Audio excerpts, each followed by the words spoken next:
Toutes les corvées. Ça durait depuis trop longtemps.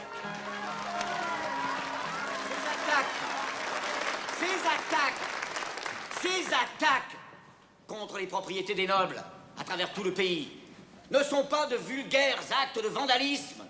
Ces attaques doivent nous remplir de fierté. Elles sont les bûchers expiatoires des privilèges.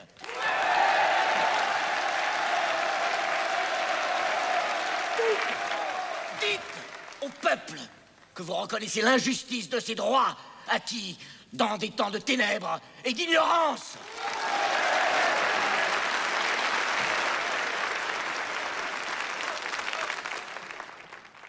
Notre collègue breton a raison. La colère du peuple est une juste colère. Moi, vicomte de Noailles, je propose que tous les privilèges et les droits de la noblesse soient abolis.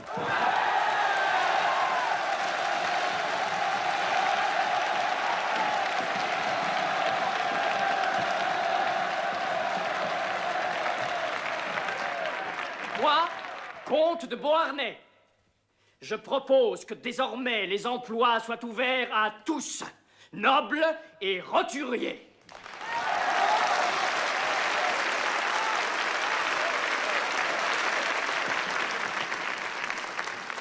Moi, duc de La Rochefoucauld-Liancourt, demande que l'Assemblée nationale abolisse enfin l'esclavage des nègres, ces créatures dont il ne faut jamais oublier qu'elles sont humaines.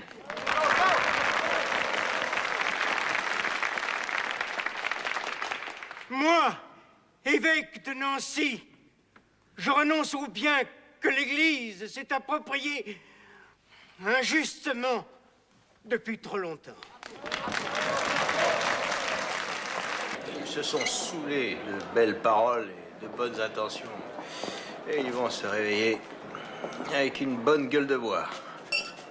Et revenir sur tout ce qu'ils ont abandonné.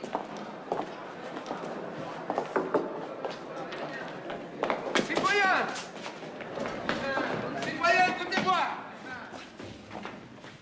L'Assemblée a décrété la liberté des opinions religieuses. On s'en fout.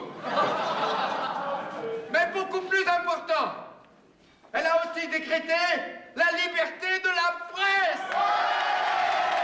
Je vais créer mon journal, Georges. J'en connais déjà le nom. Révolution de France et de Brabant. Tu as raison, Camille, écris. Et c'est ce que tu fais de mieux. J'écouterai le peuple et je dirai tout. Ses inquiétudes, ses espérances, ses joies. Mais pour le comprendre, pas pour le diriger. Sans trahir la vérité ni ma conscience. Je vais te trouver l'argent. Les représentants du peuple français, constitués en Assemblée nationale, considérant que l'ignorance, l'oubli ou le mépris des droits de l'homme sont les seules causes des malheurs publics et de la corruption des gouvernements, ont résolu d'exposer dans une déclaration solennelle les droits naturels, inaliénables et sacrés de l'homme. Je vous demande de vous lever, messieurs.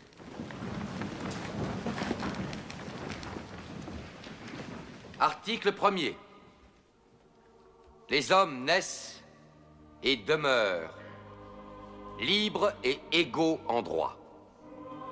Les distinctions sociales ne peuvent être fondées que sur l'utilité commune.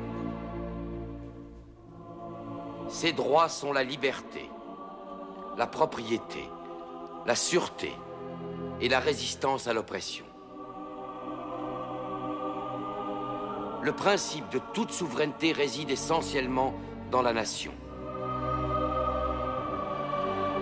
La loi n'a le droit de défendre que les activités nuisibles à la société. Tout ce qui n'est pas défendu par la loi ne peut être empêché.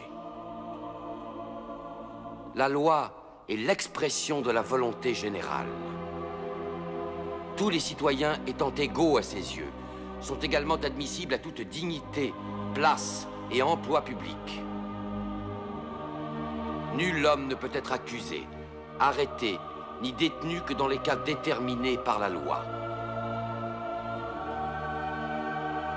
Tout homme est présumé innocent jusqu'à ce qu'il ait été déclaré coupable. Nul ne doit être inquiété pour ses opinions, même religieuses. La libre communication des pensées et des opinions est un des droits les plus précieux de l'homme. Tout citoyen peut donc parler, écrire, imprimer librement, sauf à répondre de l'abus de cette liberté dans les cas déterminés par la loi. La garantie des droits de l'homme et du citoyen nécessite une force publique. Cette force est donc constituée pour l'avantage de tous.